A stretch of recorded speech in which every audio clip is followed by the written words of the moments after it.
Bienvenue dans cette vidéo, je vous propose ici l'exercice 1, l'épreuve du concours Puissance Alpha, donc 2018. Ça s'intitule Base en analyse, donc 4 questions. Chaque fois, il faudra dire si c'est vrai ou faux. Alors, première question.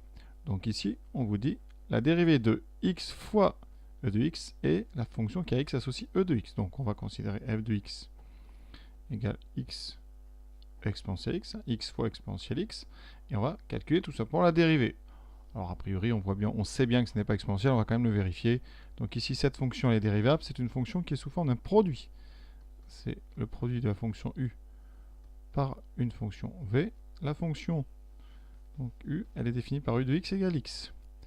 v de x, c'est la fonction exponentielle. Donc u', vous dérivez x, ça donne 1. La dérivée d'exponentielle x, c'est exponentielle x, ça c'est du cours. Et donc on va utiliser la dérivée d'un produit. Rappel du cours, la dérivée de uv, c'est u'v plus uv'. Et donc ici, ça fait une sorte de petit produit en croix. Ça veut dire que f', c'est une fois exponentielle x plus x fois exponentielle x. On factorise par exponentielle. Alors, est-ce que cette expression peut être égale à exponentielle x? Non. On voit bien. Alors après, parfois, voir, c'est un peu trompeur. On va quand même regarder. Vous voyez, par exemple, pour moins 1, j'ai choisi moins 1 parce que 1 plus moins 1, ça fait 0. Ça fait 0. Et ce qu'on vous propose, c'est exponentielle x, exponentielle moins 1, ça ne fait pas 0. Donc ça veut dire que ça, ce n'est pas la fonction exponentielle x. Donc la première proposition, ici, elle est fausse. On passe à la deuxième. Une limite. Est-ce que la limite de ln de x moins 1 sur x, en plus l'infini, est plus l'infini? Alors, les gens vont regarder. Donc en haut, on regarde rapidement, toujours, comme pour toutes les limites. ln de x moins 1, ça tend vers plus l'infini. X qui est dessous tend vers plus l'infini. Donc vous avez un rapport de deux infinis. C'est donc une forme indéterminée. Alors je vous propose, pour la résoudre, bien de séparer. C'est ln de x moins 1 sur x. On va séparer en ln de x sur x et un deuxième terme, moins 1 sur x. Alors, ln de x sur x, en plus infini, ça c'est du cours. Ça s'appelle une croissance comparée. Et on sait que la limite quand x tend vers plus infini de ln de x sur x, on sait d'après le cours que c'est 0. C'est x qui va te donner sa force. Et vous avez 1 sur x, ça vous le savez. Limite, quand x tend vers plus l'infini de 1 sur x, ça c'est 0, pas de problème. Donc vous avez 0 plus 0. Ça veut dire que la limite, ce n'est pas plus l'infini. C'est 0. Donc, la deuxième proposition, elle est elle aussi fausse.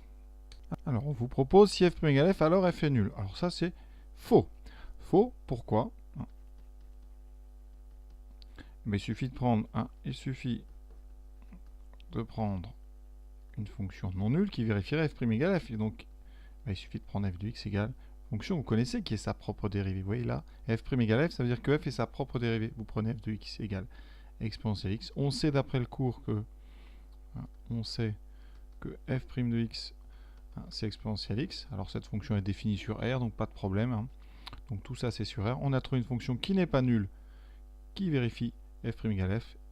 Et donc cette propriété elle est fausse. On a bien une fonction f' égale f qui n'est pas nulle. Donc troisième. Alors ça commence bizarrement, on a 3 faux dès le début, ça peut surprendre, mais il faut s'attendre à tout. Maintenant, une question un petit peu à part avec la notion d'incompatibilité de deux événements.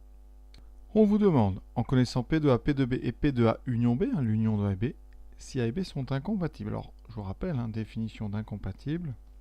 A et B sont incompatibles, ça veut dire qu'ils n'arrivent jamais en même temps. Incompatibles. Donc, en termes de probabilité, c'est-à-dire que la probabilité de A inter B, eh bien, elle vaut 0. A et B n'arrivent jamais en même temps. Ils n'ont pas d'intersection. Donc, ici, le problème, c'est qu'on a A union B, on n'a pas A inter B. Je vous rappelle donc une propriété qui va servir très souvent. C'est que quand on fait donc l'union A et B, il y a un petit problème. On compte deux fois les éléments ou les événements qui sont communs à A et B. Donc ici, P de union B, ce n'est pas P de A plus P de B. C'est P de A plus P de B moins une fois l'intersection. Parce que l'intersection, vous la comptez à la fois dans A et dans B. Donc il faut l'enlever une fois. Ici, eh bien, vous voyez, ça veut dire que P de A inter B, ça va être égal, si on le met à gauche, à P de A plus P de B. Et on fait passer donc moins P de A union B par soustraction. On obtient P de A inter B qui donne 0,2. plus 0,5, ça fait 0,7, moins 0,7, et on trouve 0. Et donc on a P de inter B qui vaut 0, donc A et B sont incompatibles. A et B sont incompatibles. On a donc une réponse vraie, la quatrième, ici. Donc voilà pour ce premier exercice, plutôt début tranquille. Voilà, je vous invite évidemment à faire la suite de tous ces petits exercices. À très bientôt.